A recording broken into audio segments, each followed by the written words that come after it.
pag pinili mo dito sa South Korea mag-abroad, dapat mo itong malaman para yung mapaghandaan. So ito ang mga posibleng madaanan mo pag nakapasa ka sa round 1 at saka sa round 2. So magmi-medical ka at isasubmit mo. Hindi agad-agad yan na na-approve, pwede kang ma-return. So marami ngayong nare-return 2 beses. So kapag na-return ka or na-resend ka, maghihintay ka naman ng 2 hanggang 3 buwan para magantay sa iyong approval. So pag nag-approval ka na, maghihintay ka na naman ng mga massive selection dahil bihirang-bihira ang may nasiselect na hindi massive.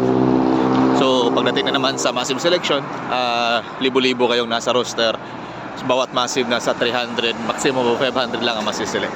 So ibig sabihin matagal yung proseso sa pagsa South Korea. So pag na-hard ka na, aantayin mo sa account mo yung magkaroon ka ng contract forwarding, saka i-print mo, isa-submit mo ulit para magkaroon ng sign of contract at para may schedulean ka ng training sa DMW. So habang nagte-training ka, posible kang magkaroon ng CCVI, dun ka palang pwede mag-process ng iyong visa.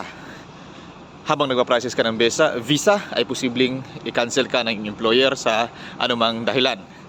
So ibig sabihin hanggat hindi nakaalis ay yung chance po na ma-cancel ay napakalaki. Flight ka na, pwede ka pa rin ma-cancel.